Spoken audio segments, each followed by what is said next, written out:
Korea yang mengambil tempat di sebelah kiri memakai pakaian serba merah, iaitu gelap dalam gambar kita, sementara pasukan Malaysia mengambil tempat di sebelah kanan.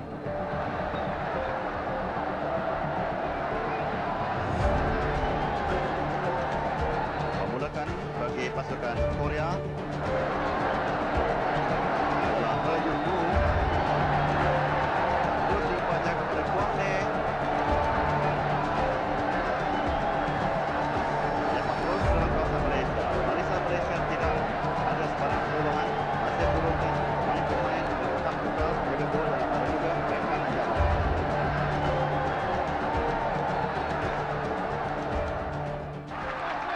Dapat pada Hasan.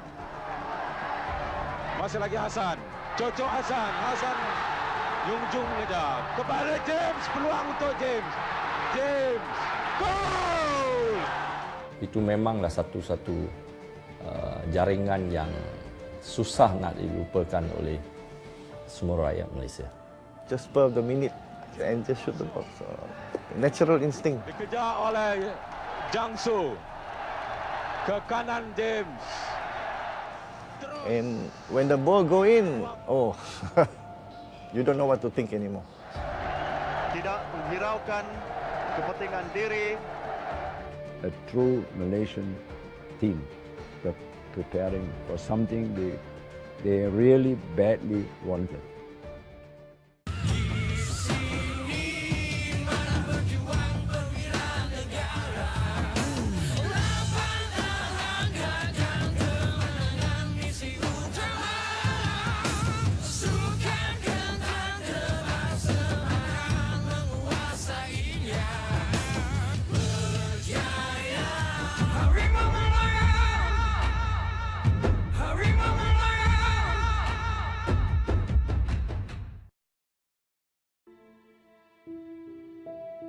In 1980, the Harimau Malaya team carried the hopes of a nation as they took on the giants of Asia and became legends. Now, for the first time, they are coming together to share their story.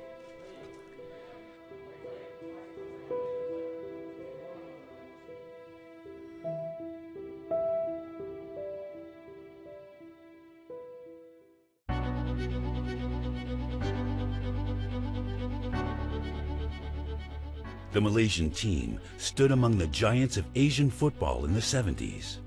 At their peak, the team qualified for the 1972 Munich Olympic Games to represent Asia. They were bronze medalists at the 1974 Asian Games. They were winners of consecutive gold medals at the 1977 and 79 Southeast Asian Games. The 1970s was a golden era that produced many of the country's football legends. But the team selected to try to qualify for the Moscow Olympics was formed at one of the lowest points of the country's football history.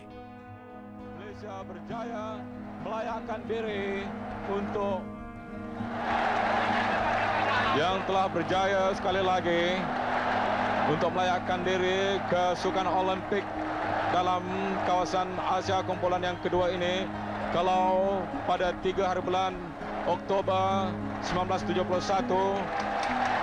Malaysia berjaya menggagalkan harapan Korea, pada malam ini 6 hari bulan April Malaysia itu dia ke-11 Malaysia berjaya sekali lagi menewaskan harapan Korea dengan mengalahkan mereka 2-1.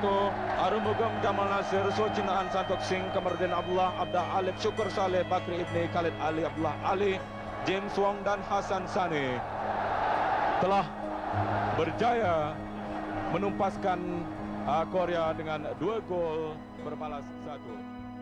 This is their story, a story of grit, determination against the odds, of unity, of teamwork, and of sacrifice. The Legends of Harimau Malaya, 1980.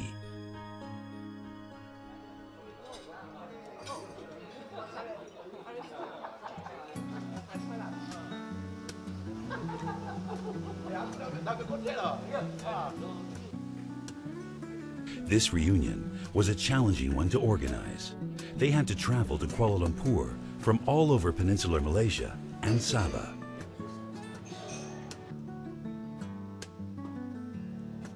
Dato So Chin An, the team captain, is respected both on and off the field.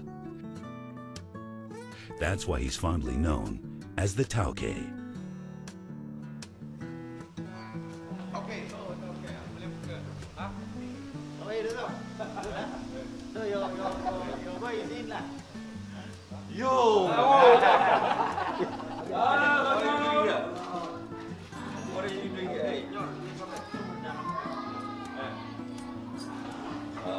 First of all, thank you very much, Astro, for inviting us this afternoon. First time I see him after. Chin An is the only member of the team who was also part of the 1972 Olympic squad. 70 something until now we are still friends. That shows we are satu Malaysia. Semua pemain hormat kepada dia. Jadi bila dia arah, kita terpaksa terima. This guy is like macam mau marah saja every time you do something wrong, you know. And you want to marah him back, but it's difficult because he's more senior kan. Hubungan saya dengan ni, kepahaman dengan saya dengan Cik Anin, kita dah main lama dan kita tentu fahamlah antara apa tanggungjawab kita lah. Oh, pengaruh Chin An memang kuat. Sebab kita respect dia. Satu, dia eldest, dia yang tua. Kedua, pengalaman dia. Because dia second Olympic. Dia punya second Olympic. Sebab saya jadi kapten sepanjang 10 tahun untuk pasukan kebangsaan kita. Dan saya boleh dikonsider yang paling senior di dalam pasukan. Tetapi bagi saya lah, mungkin ramai yang kenal saya ni suka bergurau dan sebagainya. Tetapi dalam preparation untuk perlawanan pada hari yang sama, memang kita cukup disiplin.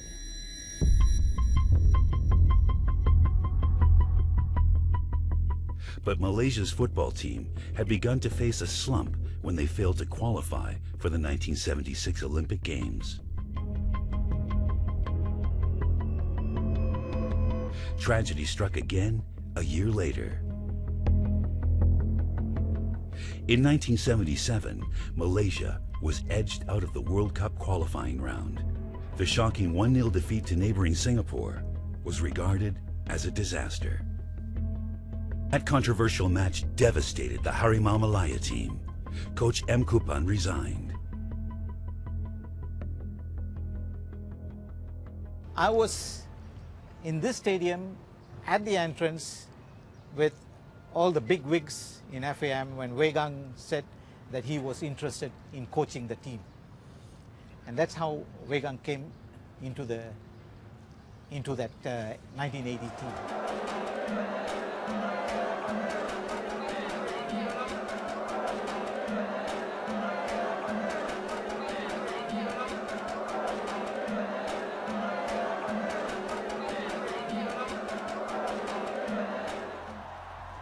Karl-Heinz Wegang was assigned to Malaysia as a technical consultant by the German Football Federation. But Wegang's appointment raised some concerns. Who was this foreigner who could neither speak the local language nor understand Malaysian culture?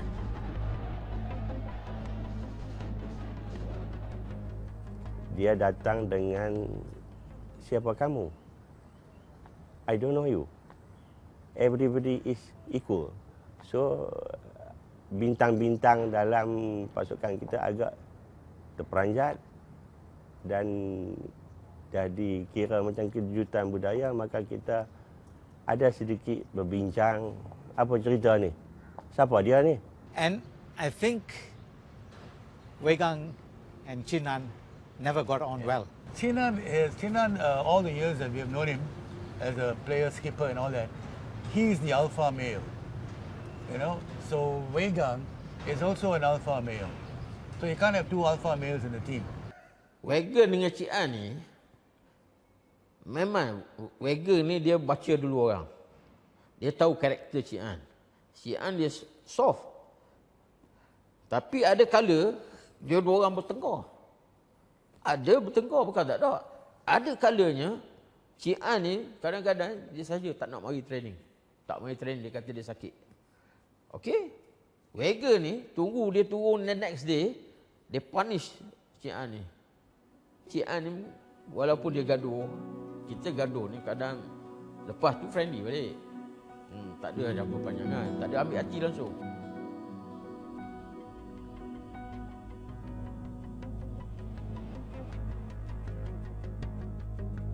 The future of Malaysian football was in the hands of a German, a taskmaster known for his strict discipline.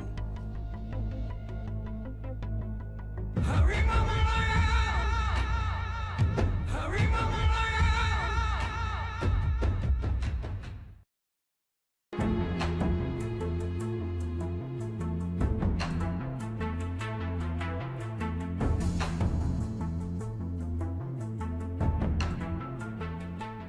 Karl-Heinz Wegan was 45 years old when he was appointed as Malaysian national coach in 1977. A German who was unfamiliar with Malaysia's multiracial society. But those days, everybody can speak English well. There was no communication problem. There was only, maybe I did not know that you cannot shout at Malays. At that time, I didn't know enough about Malay culture, not Malaysian culture, Malay culture. Memang dia ada difficulties. Memang ada kesusahan, kesukaran sikit pada Wegang sebenarnya. Tetapi dia ni ada psikologi punya style. Dia panggil pemain yang senior. Seperti Datuk Chin An, Datuk Santok, Syukur Saleh, beberapa lagi pemain untuk berbincang dengan dia. When you are coached by a foreign coach, they are very strict on their discipline, on their fitness and everything, which plays a very, very important part in soccer. Of course, there were few who could not take it, there were few who could not accept it, and there were few who really went all out to be what they want to be. Ya, macam Wegang dia dari segi latihan, di mana dia tekankan dari segi kecergasan. Dan kita sebagai pemain kita malu lah pada dia lah. Pasal dalam latihan ni dia selalu ke depan. Dari segi larian pun dia ke depan. Dan dia seorang yang tegas tapi friendly lah. His first task was to instill discipline and forge team spirit.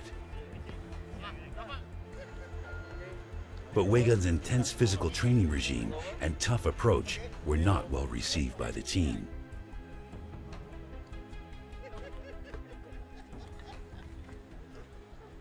Memang marah-marah juga lah. Gila punya coach, semua-semua. Tapi at the end of the day, when now kita tengok balik, you should be saying thank you, because luckily we didn't give up like that. You know, luckily we had good fighting spirit to carry on. Memanglah, when it's hard training, nobody likes. Semua mau yang senang punya. Kalau boleh awal pulang lagi bagus. Macam Wegang ni, as a coach, you are the father to the players. You are the teacher to educate. You are the friend to be with. You are the police to supervise the rule. And you are the army to safeguard them. Having all that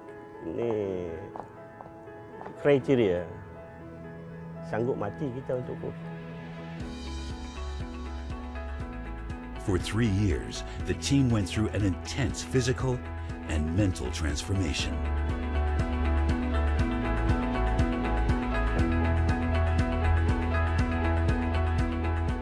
sure the players were shocked when there is a foreigner coming shouting like hell. I agree, and I knew it was very difficult for them to get adjusted to a German way. A German way is not, it is either or, not maybe or. And then I also told them, in my vocabulary, I cut off but and cannot.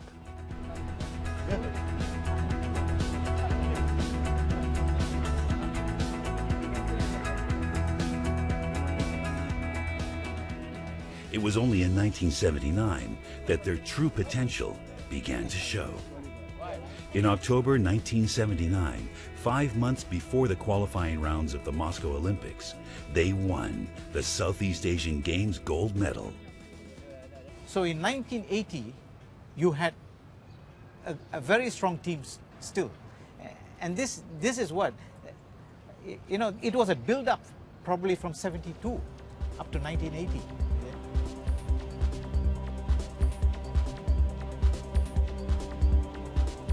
One of the key players in the team was Mokhtar Dahari, Malaysia's prolific goal scorer. Super Mokh was regarded as one of Asia's best strikers. But in November 1979, the team and fans were in for a shock. In his prime, at the age of only 26, Mokhtar Dahari decided to quit the national team.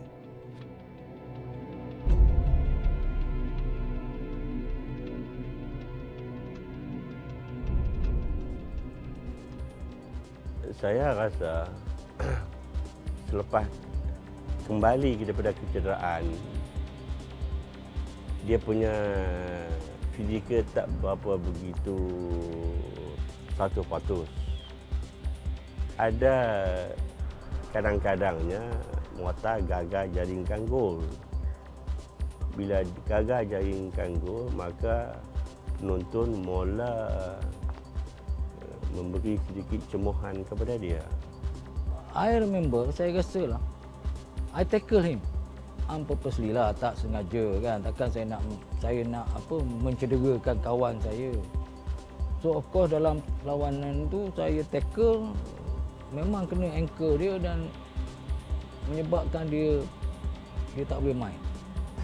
Commonly known at that time by people in the football circles, people who were even close to Mokhtar, that he was reluctant to play in that tournament. I think we did persuade, kita cuma persuade dia untuk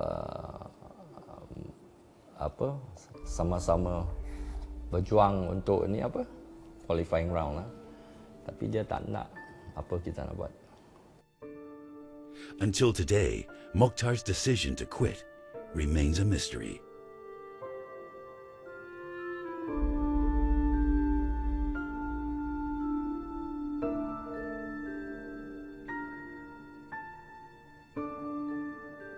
Harimau Malaya! Harimau Malaya!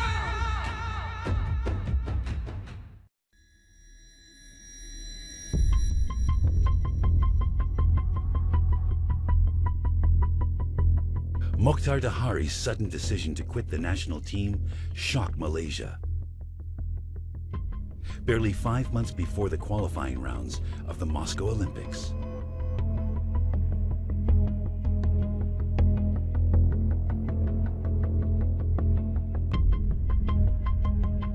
Mokhtar's absence forced Wegang to rebuild his team. For the first time in Malaysian football history, 2 Sabahan players were selected to lead the team's attack.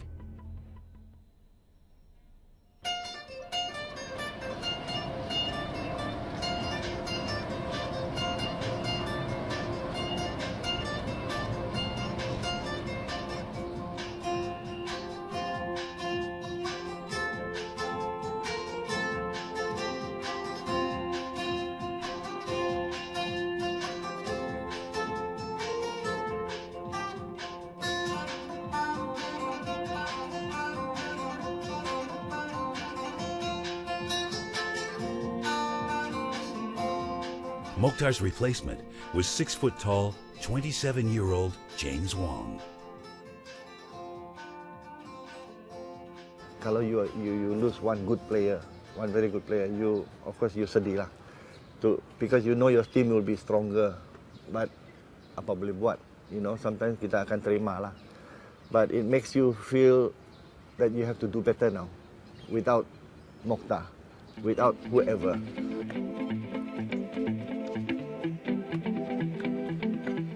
Carl Wegan also placed his trust in Hassan Sani, a young and inexperienced player who was chosen to partner James.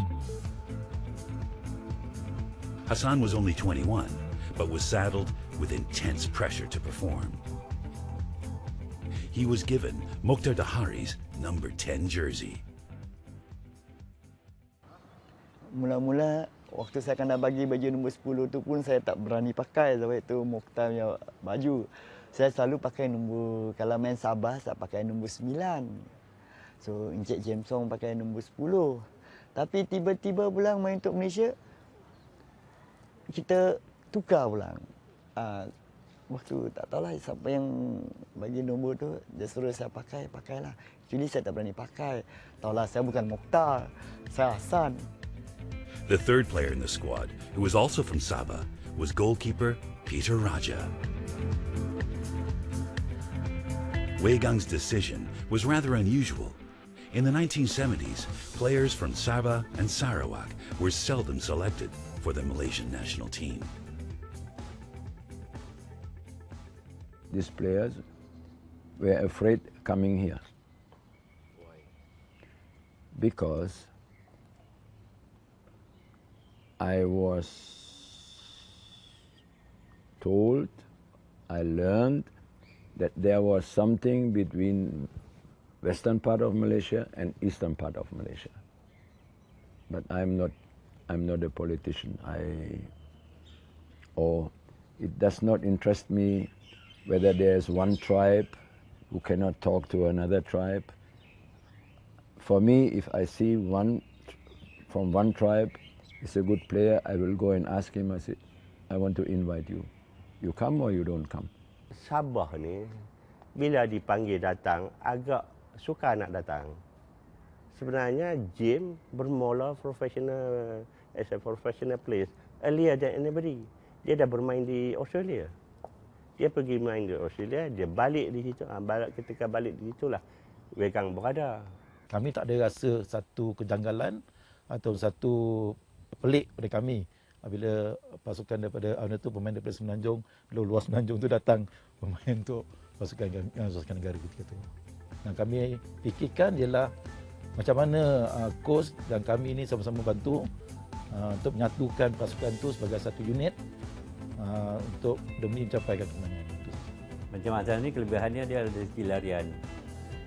Satu Hassan ni dia laju, larian deras.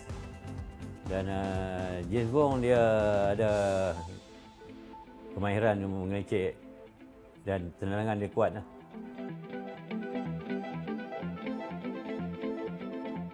No one expected these players from Sabah to play key roles in the Harimau Malaya team.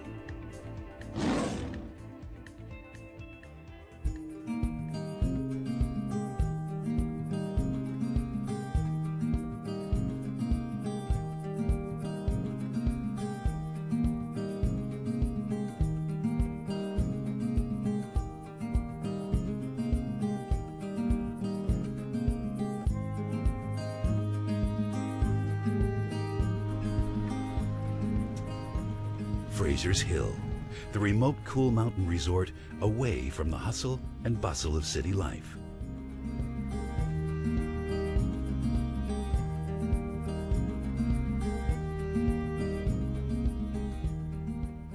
This is where the team camped for their final preparations for the Moscow Olympics. For 5 weeks, they lived together as a team, away from family and friends.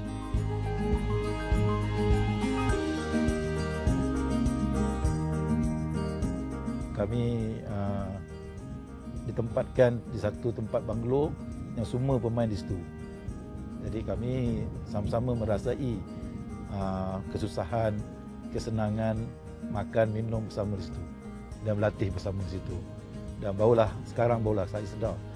Hari ini saya sedar lah apa arti orang kata bila berlatih di kawasan yang sunyi itu, kami dapat menumpukan 100% pada latihan. No distraction. No distraction. You put everybody together to sleep together and eat together and do everything together. So you buat satu unity and become like family like. When you go to centralized training, it is not only running, kicking, jumping, diving.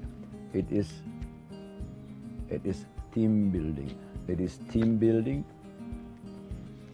It has a psychological factor behind, and there they build a new family. There they build a new family. And in this new family, players learn that one has to stand in for another. Not only on the football field, but also outside. Saya duduk sini 2-3 hari, saya tengok dia banyak stres dalam fizikal and mental punya ni kan. So kita terpaksa ikut lah. Dan saya rasa saya setuju sangatlah dengan kekuatan macam tu. Di samping mental, begitu juga dengan semangat kenegaraan tu masih ada, diterapkan pada masa itu.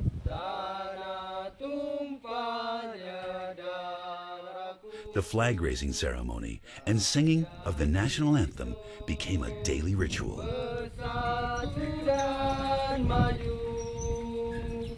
Rahmat bahagia Tuhan kurniakan Raja kita selamat bertata. Every morning we woke up, and before breakfast we went out. We were hissing the flag, and then the team sang Negaraku every morning, the national anthem. We believed if the players singing the national anthem, that means national pride would also come into their body, into their mind. That was the main reason. High levels of discipline, teamwork, love, and pride for the country were the main strengths of the team as they prepared for their final attempt to qualify for the Moscow Olympics. Harimau Malaya,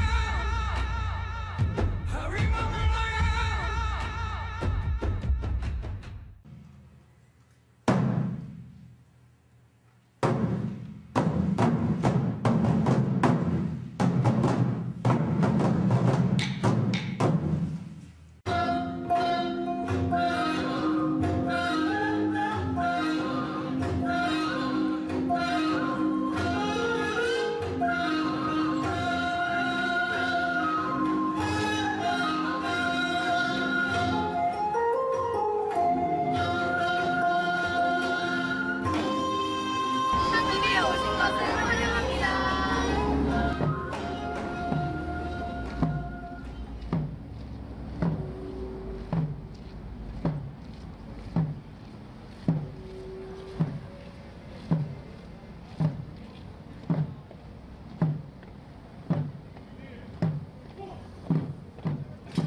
South Koreans are proud of their history, heritage, and culture. Beneath the friendly smiles and warmth is the home of one of Asia's most feared football teams. South Korea has been a giant of Asian football since the 1950s.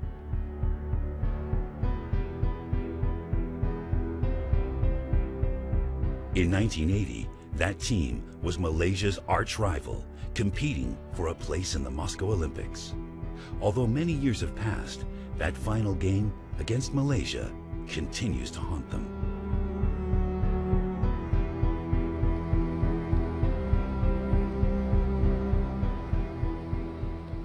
We traveled to its capital, Seoul, to track down two of the 1980 team key players.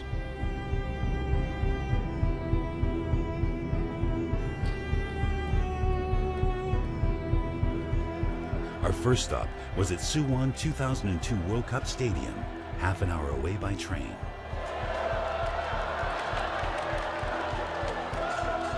The match between First Division club Suwon Blue Wings and Pohang Steelers had just started. Hu Jung-moo was a former player who's now vice president of the South Korean Football Association. 우리가 거기서 말레이시아나 우리 한 팀이 강했지만 완전히 자리 잡은 그런 팀이 아니었었고, 그래도 아시아에서는 강하다고 그랬지만 말레이시아나 태국이나 이런 데 가면은 상당히 고전을 했어요. 기후라든가 음식이라든가 이런 것 때문에 고전을 했고, 그때 당시에는 말레이시아 팀이 굉장히 또 강할 때예요. 그래서 승부를 예측하기 힘든 거고, 말레이시아 홈에서 우리가 졌지만은 역시 꼭 뭐 어떤 변수가 아닌 실력으로 졌다고 볼 수 있어요.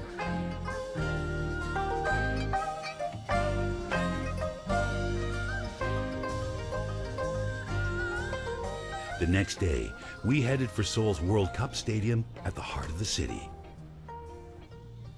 We met Kim Kam-nam, the player who scored the only goal for Korea in that match against Malaysia. permainan Kam-nam. Gol! 네, 자신감은 있었죠. 근데 늘 이제 그때만 해도 이제 지금하고는 이제 우리가 수준 차이가 많이 있었어요. 지금은 이제 프로가 이제 활성화돼 가지고 유럽에도 선수들이 많이 나갔지만, 그때는 이제 차범근 선수 하나만 있었고, 팀은 강했지만 늘 이제 말레이시아한테 아주 중요한 경기에 이제 발목을 잡히는 경기가 많았죠. 말레이시아는 아주 후족수로 그렇게 승리를 했어요.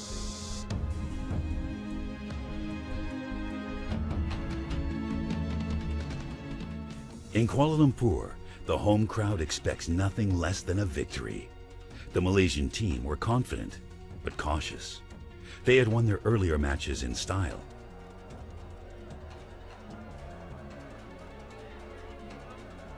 But playing the final match at Merdeka Stadium in front of the boisterous home crowd is a different ballgame.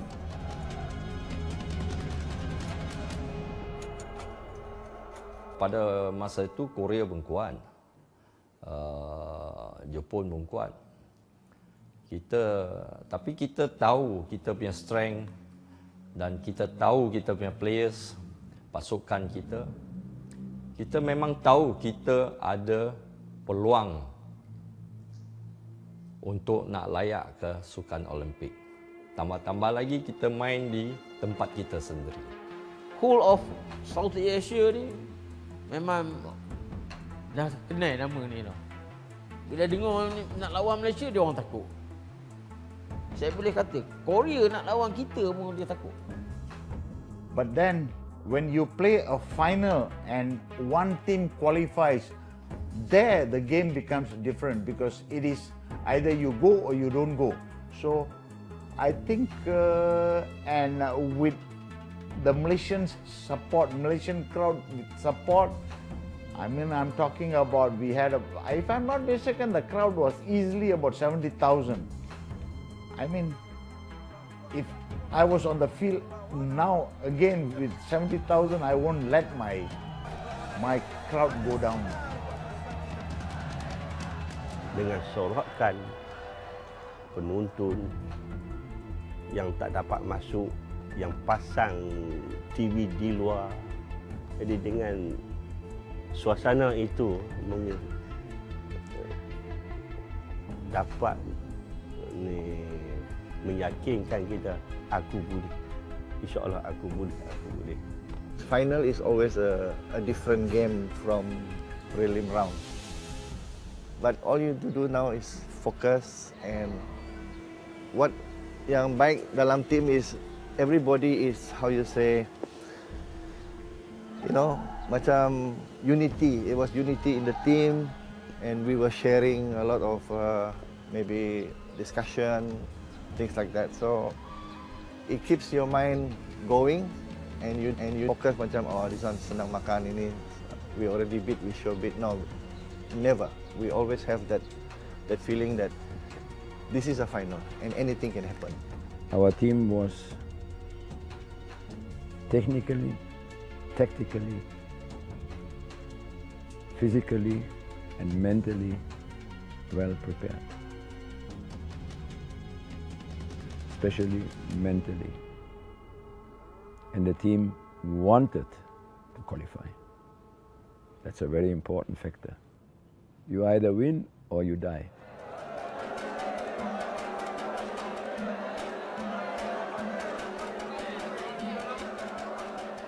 Harimau Malaya! Harimau Malaya!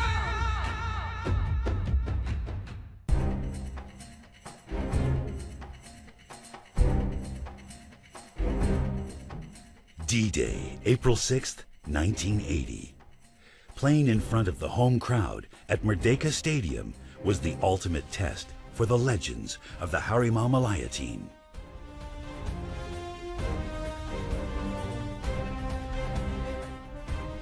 In the preliminary rounds, Malaysia had easily beaten South Korea 3-0.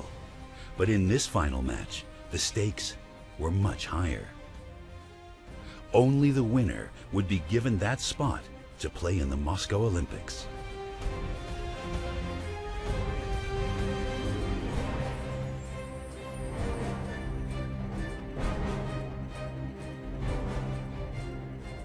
Memang kita mempunyai confidence yang cukup tinggi ni untuk mengalahkan mereka sebab kita dengan Korea ni selalu sangat kita jumpa. Bila selalu kita jumpa, so kita tak ada masalah. Kita tahu apa kelemahan dan dia pun tahu apa kelemahan kita. So cuma yang menentukan ni nasib. Jadi suasana tu justru tegang lah. Tapi kita dengan kepercayaan dan keyakinan kita pada diri kita yang kita dapat mengalahkan Korea, itu yang kita bermain mati-matian dah. They always said that Malaysia plays well on wet ground. Sawah padi conditions, you know. So, and the Koreans, they were known for their speed. They will just tear down the flanks, you know. But when the pitch was heavy, they couldn't do that. 이제 그 기후가 확 더운 데다 그때 당시에 우리가 컨디션 조절에도 상당히 잘 못했던 것 같고 기후가 더운 데다 땀 많이 나는데 이게 막 미끄럽고 이런데 상당히 고전을 했어요. 근데 말레이시아 선수들은 이 발목의 움직임이라든가 이런 게 상당히 좋거든. 기술적인 이런 게. 그리고 이 젖은 땅에서 아주 익숙했기 때문에 Malaysian players, everyone is, I remember, they had very good skill with the ankle, you know. There's a lot of pressure on the players. When you have only one match to go, it's a big difference. It's a big difference.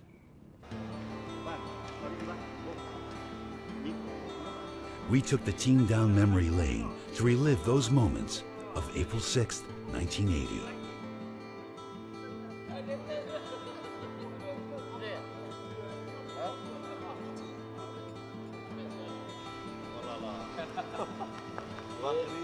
At 4 p.m., the team assembled at the hotel lobby.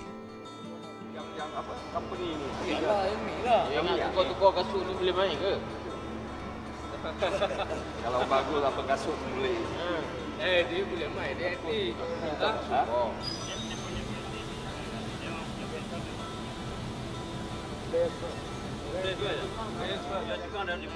How many players left?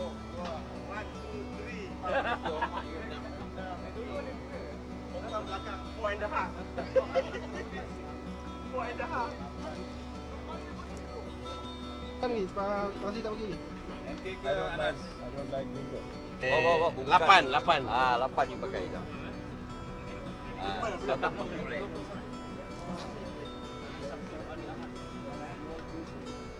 Oh, 6.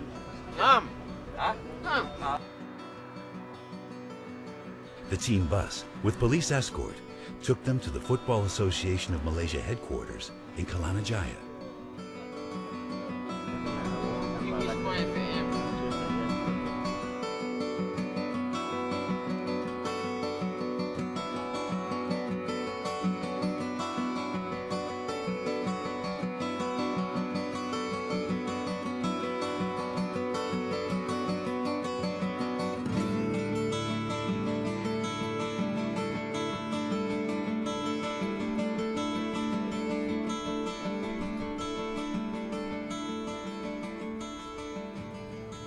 dia ubah daripada Ada budaknya. dia ubah. Jamah basuh. Of course, yang nak kutip-kutip. Pertama, kita tak nak kotorkan bilik-bilik pemain.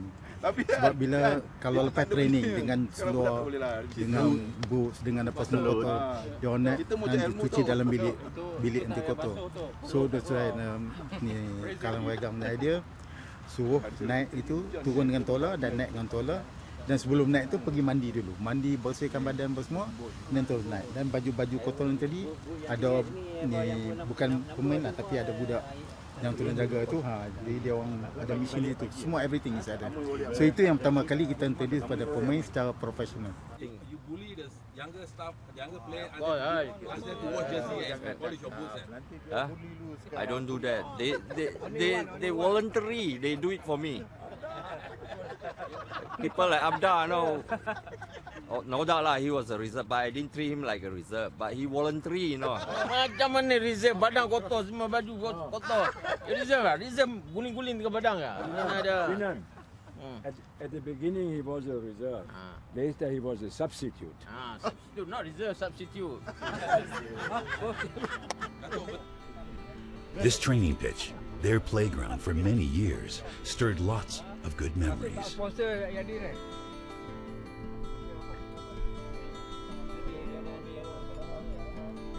Training itu pendulum ball lah. What is pendulum heading and volley, half volley. And bowling. Volley. One of their match day's rituals was high tea and a light meal at 5 p.m. before they left for the stadium.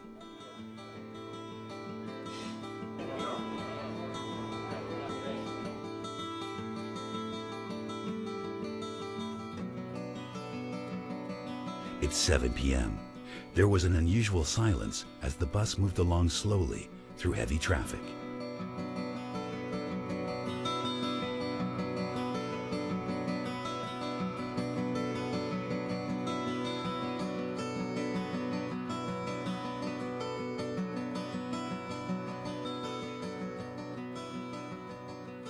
Dalam perjalanan pergi Stadium Merdeka, I think we were very, very quiet. So I think for me, it was nervousness, you know. Satu, how you say, we are going to play a final. We don't know what to think. We don't know what result we're going to get. So everybody was very quiet. I must say, very, very quiet. Tak banyak cerita lah. Only yang nakal-nakal biar tu pandai main-main sikit. But for me also, I'm very quiet. Trying to keep my focus.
In the stadium, a cheering home crowd of more than 50,000 strong had gathered hours before the match.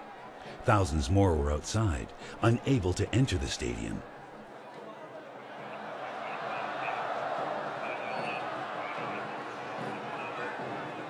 Harimau Malaya! Harimau Malaya!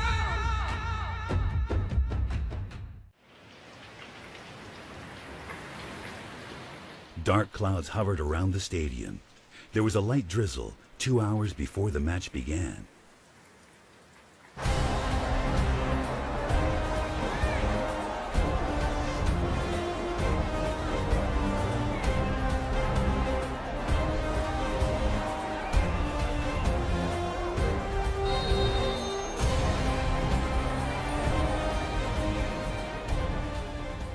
But hours earlier, more than 50,000 die-hard supporters flooded Merdeka Stadium to support their legends in action.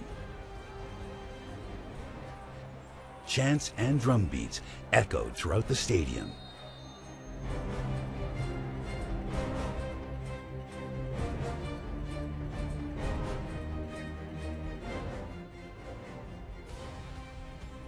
In the changing room, many players were seen holding back their emotions as they warmed up to get on the field. Perhaps it was in memory of teammates who could not be with them for this historic reunion.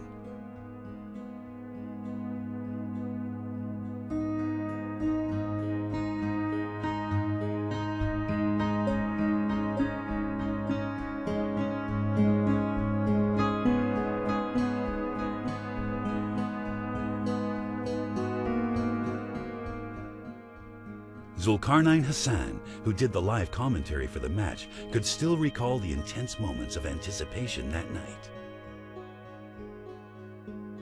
Kerana suasana pada waktu itu menjelang malam perlawanan sungguh menggembirakan kita semua para peminat bola sepak, dan kita sebagai pengulas pun rasa macam tak sabar-sabar menunggu perlawanan yang akhir itu. Mungkin menerima kata-kata perangsang daripada Duli Yang Maha Mulia, diikuti oleh Syukur Saleh, Abda Alif, Wan Jamak, James Wong, Hasan Sani menyembah,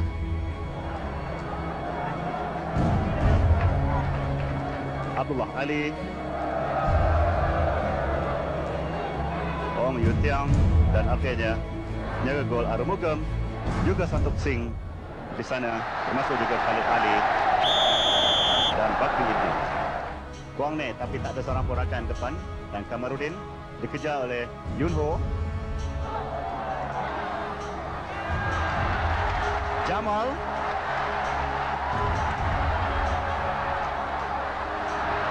bola Ali tidak dikawal. Hasan, Bakri. Oh! Goal! Only 12 minutes into the game, Stadium Merdeka erupted with a deafening roar. Malaysia scored their first goal, but it was a controversial one.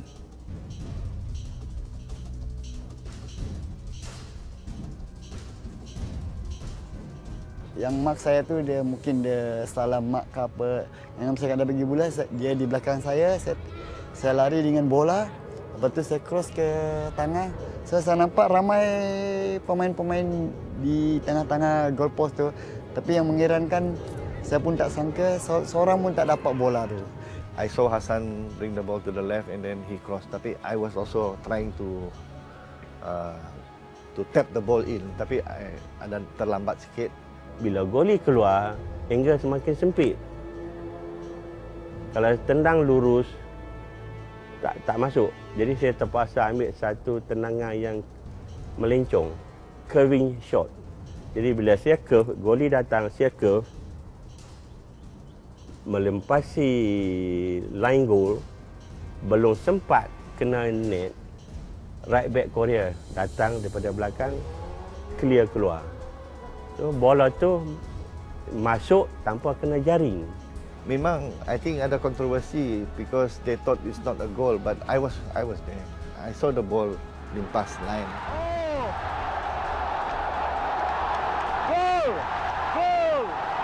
근데 이제 그 지금 같으면은 장비들이 좋아가지고 그 카메라 보는 거나 이제 그 선심의 위치가 좋지를 않아가지고 안에 들어간 거를 정확하게 잡아주지를 못하고, 물론 아마 홍구란도 이점도 있었겠지만, 근데 이제 우리 선수들이 이제 그런 부분에 대해서는 굉장히 첫 기선을 잡는 것이 중요한 경기에서 그렇게 이제 석연찮은 판정으로 실점만 하고 나서는 굉장히 이제 분위기가 다운됐죠. 그러나 1대1 동점이 되면서 다시 그 분위기는 다시 살아났고 역전의 그 가능성이 있었는데, 그 심판에 대한 그런 뭐 판정에 대해서는 뭐 선수들이 크게 그렇게 동요는 안 했는데, 어쨌든 그런 그 불리한 상황에서 경기한 건 맞죠. Malaysia led 1-0 at halftime. Bagaimana tadi? Jungduk yang menahan bola itu, Zul. Ya, Jungduk terlepas tadi apabila Hasan membawa satu gerakan yang begitu baik dari sebelah kanan di tubuh Korea dan terlepas Muki. In the second half, South Korea launched waves of attacks on the Malaysian defense. Lepas Hewan, center. The Koreans came on us like hell in the second half. Could have been any time goal, but then we had Aru. Actually, I remember it's Malaysian players, Arumugam, goalkeeper. It's a very wrong hand.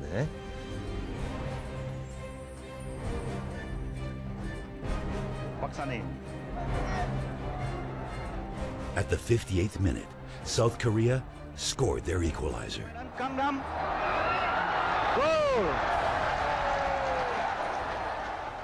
Stadium Merdeka was hushed into silence. 그때 좀 거리가 좀 멀었는데요. 제가 이제 그 현역 시절에 할 때 보면은 이제 중거리 슈팅이 굉장히 좋았어요. 그래서 과거에 이제 그 유니버셜 대회 때 그 멕시코하고 경기할 때도 이제 그런 위치에서 그런 슈팅을 굉장히 좀 그런 감각이 있어가지고 이제 볼이 오는 순간 좀 거리는 멀었는데 볼 주는 것보다는 한번 과감하게 해보겠다고 이제 슈팅을 했는데 볼이 워낙 잘 맞았어요. 그리고 볼이 이렇게 직선을 간 게 아니고 이렇게 포물선 비슷하게 들어가는 바람에 이제 구속진 곳으로 볼이 들어갔죠. 그때 이제는 이겼구나, 동점이 되면서 그런 게 느낌이 들었는데 그다음에 이제 경기가 다 안 풀어졌죠. With only 5 minutes to play, a magical moment took place. Dapat pada Hasan. Masih lagi Hasan. Cocok Hasan nyungjung saja kepada James, peluang untuk James. Gol! Saya tengok skateboard papan tu, saya tengok ada 4 minit setengah lagi. Itu saya cakap pada diri saya sendiri. Kalau saya dapat bola ni, saya bilang saya akan solo ni, saya bilang. Maka saya bukan apa, saya dah nampak Korea semua pemain tinggal 2-3 orang je.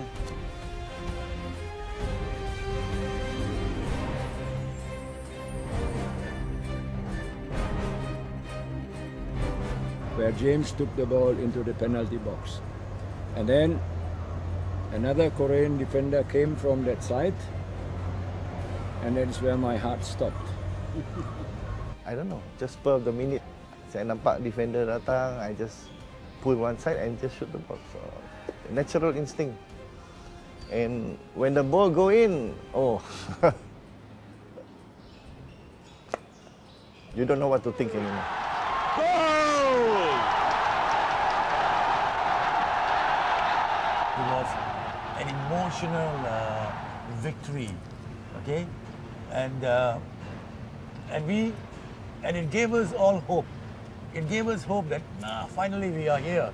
You know that from here on things can only get better. And you must understand that it was our second time that the football team would have gone to the Olympics. You see. But behind the cheers and joy of victory, a tragedy was waiting to unfold. An ironic twist that would change the course of history for this Harimau Malaya team of 1980. Sekali lagi untuk melayakkan diri ke Sukan Olimpik dalam kawasan Asia kumpulan yang kedua ini. Kalau pada 3 hari bulan Oktober 1971 Malaysia berjaya menggagalkan harapan Korea, pada malam ini 6 hari bulan April Malaysia, itu dia kesebelasan Malaysia, berjaya sekali lagi menewaskan harapan Korea dengan mengalahkan mereka 2-1. Arumugam Jamal Nasir, Sucinaan Santok Singh, Kamarudin Abdullah, Abdah Alif, Syukur Saleh, Bakri Ibni, Khalid Ali, Abdullah Ali, James Wong dan Hasan Sani telah berjaya menumpaskan Korea dengan 2 gol berbalas 1. I would like to say it was not a question of my feeling. It was a question of what the players felt. And if you look at the film again, the final game, then you can see how proud the team was by taking a lap of honor. I must say the feeling pun belum masuk, still haven't masuk yet lah. But all I know is we win the game already and we have achieved our dream. Masa ketika itu tak boleh nak gambarkanlah kegembiraan yang kita bawa. After 8 years, selepas 72, kita menang Olympic Munich. And that was the game that it was a fantastic feeling. Knowing that you have already qualified to go for an Olympic. Pencapaian yang tertinggi lah bagi seorang pemain amateur. Nah, maksudnya kita nak sampai ke tahap Olimpik itu bukan senang. Nah. Sukan Olimpik is bukan semua orang boleh pergi. Belum nak kata no, pergi semua orang boleh pergi. Ada duit boleh pergi. Tapi to take part, to be in the Olympic, to be in the Olympic village, the atmosphere is different.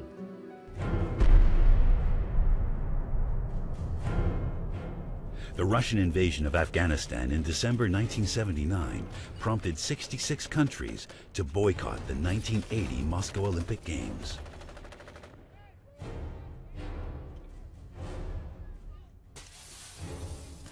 Malaysia too joined the international boycott. This meant that the Malaysian football team would not be able to compete in the Moscow Games.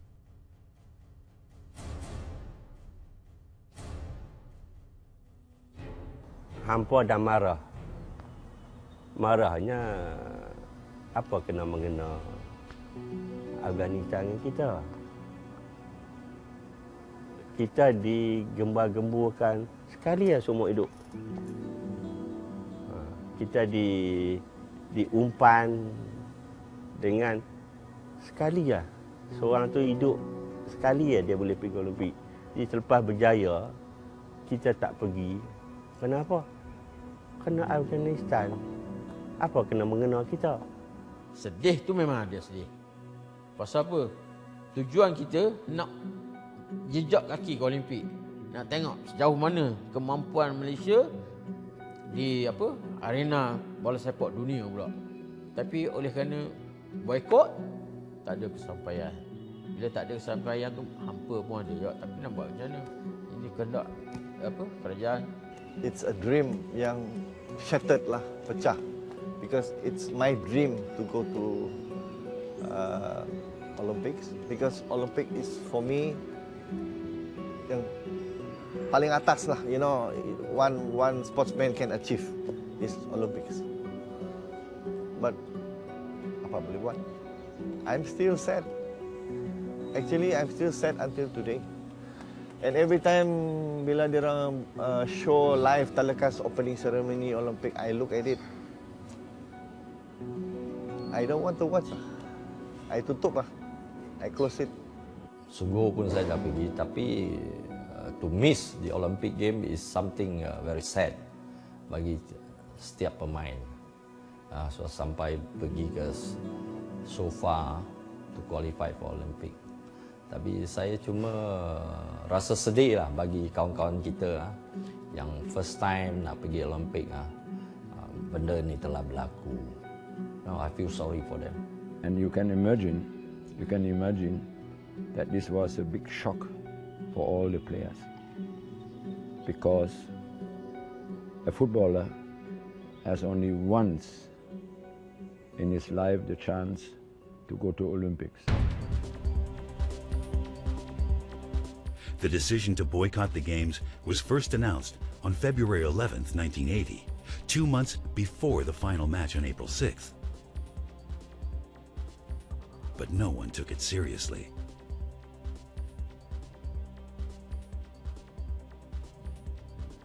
Banyak orang mari jumpa saya mengatakan duka citanya kerana diputuskan untuk tidak participate ataupun mengambil bahagian di Olimpik bola Olimpik di Moskow.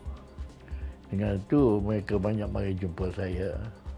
Saya kata saya tak boleh buat apa dulu sebab kabinet keputusan diambil atas arahan kabinet, maka kita menurutlah keputusan yang diambil oleh kabinet itu.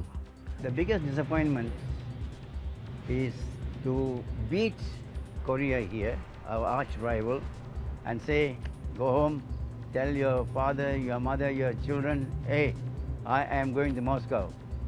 And then a week later, sorry, that dream has been dashed. So this is a very, very sad moment. It was a shocking decision that actually shocked all of us as well. We never expected that. We didn't, because that was the first boycott of a Malaysian contingent or team in sport, which we thought was at that time, as naive as we may be, which was segregated from politics. We never expected Malaysia to boycott. Yeah. You see, it wasn't just football; it was the other sports too. And athletes train for 4-5 years, to achieve that Olympic dream, and these guys missed it. Yeah. And that was the sad part. Former Foreign Minister Tunku Ahmad Rataudin still feels a tinge of regret at the decision, which was prompted by pressure from OIC, the Organization of Islamic Conference. Oleh sebab keputusan itu diambil di OIC, Organization of Islamic Countries, di meeting mereka, maka kita terpaksa jugalah menghargai keputusan itu dengan tidak pergi. Tapi sebaliknya saya suka mengatakan, saya diberitahu negara OIC yang mencadangkan boikot ini, akhir-akhir dia pula pergi. Ini saya rasa saya duka cita sangat. Oleh sebab dia yang mengeluarkan cadangan ini, dan sebaliknya dia pula, bila sampai masa dia yang pergi. Following Malaysia's boycott of the Games, South Korea should have taken Malaysia's place in Moscow. But South Korea had also joined the international boycott. Ironically, Iraq, a member of the OIC, took Malaysia's place. 2 other OIC countries, Kuwait and Syria, also took part in the Moscow Olympics. 그게 이제 뭐냐면은 우리가 땄었어도 못 갔지. 당연히 못 갔고 말레이시아한테 보이콧해가지고 했지만은 그때 당시에는 사실 그 예선전 할 때만 해도 말레이시아가 굉장히 부럽고 모든 선수들의 꿈이 올림픽 월드컵을 나가는 건데 다 부러웠지만 나중에 보이콧되고 막 이래야 되니까 야 우리가 좀 위안이 됐지 솔직히 말해서. 왜냐면 우리가 땄었어도 못 가겠구나. 사람의 심리라는 게 이제 그랬었는데 결국은 어떤 상황이든 간에 올림픽에 이렇게 보이콧하고 이 반초가리 이 올림픽이 되고 한다는 거는 지금 생각해 보면은 그때 당시에는 그냥 잘 됐다 막 이런 생각도 했지만 지금 생각해 보면 참 있어서는 안 될 일이구나 하는 그런 생각을 가져요. two Asian footballing giants became victims of world politics at a time when many of their players were at their peak.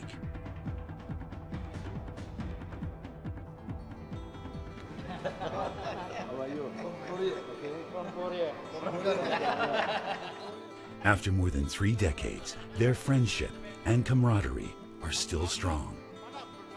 This reunion had brought back many memories and touching moments. Mr. Wegan. Oh my God! Oh my God! Oh, it's good to see you. Yeah. You're surprised to see me? I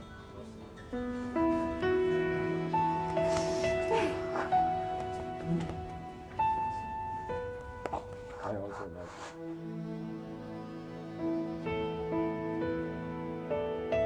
Dia sayang sangat. Macam dia selalu suka cakap, itu the first thing my first wife is my football. Second, my wife is you. Masa tu bila saya nak lahirkan saja, dia datang malam tu, dia jenguk saya. Lepas tu dia balik sekejap je dia. Balik terus training, dia ikut training juga. Yang Mustahak training untuk dia. The thing I tengok dia masa dia main, tangan dia tak tahu macam mana bola tu boleh melekat dengan tangan dia. tangan dia panjang sangat. Itu yang saya kadang-kadang heran. Macam mana bola tu ajaib boleh melekat dengan tangan dia. Itu orang panggil dia Spiderman. Baru saya tahu yang Spiderman tu dia. Even he's not here also, he's still the legend. Everybody respect him because he played for Malaysia. He loves the Malaysia team. And his friends all like Chinan, Santok. Masa dia orang bila dekat training pun saya tengok selalu dia orang suka-suka saya tengok dari atas. Dia orang lagak-lagak, dia orang macam Mokhtar pun suka sama dia. You know, when they are training, they really love each other.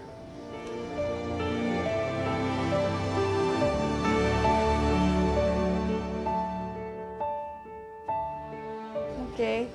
So nice. After so long, I'm seeing this name. You know, I'm so proud. I'm proud of my husband. So after so long, you know, I've seen this name and number. I don't have any jersey with my own. But I'm so proud to see his name and his number. After 30 years, I really love it. I'm grateful for this number and number one. I don't have any jersey. Thank you so much for this.